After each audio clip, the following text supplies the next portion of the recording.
अस्सलाम वालेकुम फ्रेंड्स, क्या हाल हैं आपके। आज हम गुड़ और इमली की चटनी बनाने लगे हैं, यानी कि इमली सॉस घर में ही बहुत आसानी से और घर में मौजूद चीज़ों के साथ हम इसको बहुत आसानी के साथ बना लेंगे। तो चलिए फिर स्टार्ट करते हैं। सबसे पहले हमने ली है इमली, ये 1 पाव इमली है और इसका हमने गूदा निकालना है। तो नीम गर्म पानी इसके अंदर डालेंगे ताकि ये सॉफ़्ट हो जाए और आराम से इसको हम मल के इसका गूदा अलहदा कर लें और गुठलियाँ अलहदा कर लें। तो पानी डाल के इसको थोड़ा-सा स्टे देंगे ताकि ये सॉफ़्ट हो जाए। तो दूसरी तरफ हम इंग्रीडिएंट्स की तरफ जाते हैं कि इसके पल्प में डलेगा क्या। सबसे पहले गुड़ लिया है हमने और उसमें मसाले जाएँगे नमक, मिर्च और ज़ीरा पाउडर। इसमें अभी अदरक का पाउडर शामिल नहीं है, वो मैं बाद में शामिल कर लूँगी। तो इमली को जो है अब हम मल के इसका पल्प अलहदा कर देंगे और अच्छी तरह मलेंगे ताकि पहली दफ़ा में ही हमारा काम आसान हो जाए। और ये प्रोसेस हमने 3 दफ़ा करना है ताकि कोई भी चीज़ ज़ाया ना जाए और पूरी तरह से हम इसका पल्प जो है वो हासिल कर लें।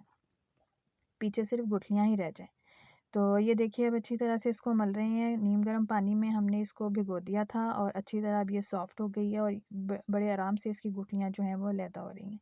अब इसकी गुठलियाँ निकाल के हम अलहदा प्लेट में रख लेंगे क्योंकि हमने 2 से 3 दफ़ा प्रोसेस करना है, तो अभी इनको फेंकने की ज़रूरत नहीं है। तो ये देखिए कितना थिक इसका गूदा निकला है। तो अब इसको हम क्या करेंगे, स्टेन करेंगे और स्टेन इसलिए करेंगे कि इसके अंदर जो छोटा से छोटा कचरा होता है जैसे इसकी गुठलियों के छिलके होते हैं और इसके जो रेशे होते हैं वो हमारे पल्प में शामिल ना हो सके। तो हमने बर्तन लिया है जिसमें हमने सॉस को पकाना है, उसके अंदर हमने ऊपर उसके स्टेनर रख दिया है और उसमें हमने पल्प डाला है। अब चम्मच के साथ प्रेस करेंगे ताकि फ़ाइन पल्प नीचे चला जाए और ऊपर जो है इसके रेसिड्यूज़ रह जाएँ। गुड़ फ्रेंड्स हमने जितने मेजरमेंट में इमली थी उससे थोड़ा ज़्यादा लिया है, जैसे कि 1 पाव इमली थी तो आपने गुड़ की जो क्वांटिटी है वो 1 पाव से ज़्यादा ले लेनी है। और आप गुड़ की जगह चीनी भी डाल सकते हैं, लेकिन गुड़ का टेस्ट इसमें ज़्यादा अच्छा आता है। अब यही स्टेन करने का स्टेप जो है पल्प निकालने का, ये हम सेकंड टाइम कर रहे हैं और उसी तरह पानी शामिल करेंगे। नीम गर्म पानी ही हमारे पास मौजूद है। थोड़ा-सा पानी डालेंगे, ज़्यादा नहीं डालेंगे। अगर पानी ज़्यादा होगा तो फिर हमें इसी पानी को रिड्यूस करने में थोड़ा प्रॉब्लम होगा, टाइम ज़्यादा लगेगा।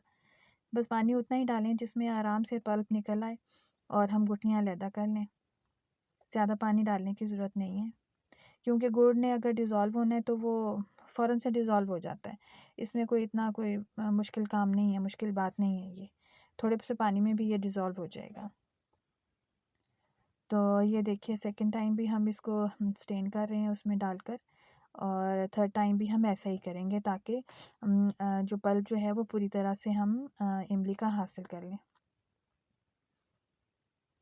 चम्मच को हिलाएँगे, पल्प नीचे चला जाएगा साफ़ पल्प और ऊपर जो इसके रेसिड्यूज़ हैं, छोटी-छोटी गुठलियों के टुकड़े हैं या कि उसके रेशे हैं वो पीछे रह जाएँगे। ये देखिए, कितना अच्छा सा स्टेन हो गया हमारा इमली का पल्प। चम्मच के साथ हमने प्रेस कर के उसको साफ़ कर लिया है। तो अब ये देखिए मैं नीचे से आपको दिखाती हूँ, ये कितना अच्छा और फ़ाइन पल्प निकल आया है ना, ये बिल्कुल साफ़ है, इसमें कोई भी ऐसा रेज़ा नहीं है कि जो हमारी चटनी को ख़राब करे। और बस इतना ही थिक आपने रखना है, इसको ज़्यादा पानी नहीं डालना। और अब इसको हमने बर्तन को चूल्हे पे रख दिया है और अब हम इसमें शामिल करेंगे गुड़। आप चाहें तो गुड़ के छोटे-छोटे पीसेस भी कर सकते हैं, लेकिन मैंने साबुत ही डाल दिया है क्योंकि ये बीच में डिज़ोल्व हो जाएगा। कोई ऐसा इसमें कोई मसले की बात नहीं है। और जब तक कि गुड़ इसमें डिज़ोल्व होता है हम चम्मच हिलाते जाएँगे। इतने में चटनी भी हमारी थोड़ी-सी थिक होती जाएगी। तो जिस वक़्त गुड़ डिज़ोल्व हो जाएगा तो उसमें हम मसाले डाल देंगे। ये मैंने खुश्क अदरक जो है उसका पाउडर अब शामिल कर लिया मसाले में, नमक, मिर्च, ज़ीरा पाउडर और अदरक का पाउडर है।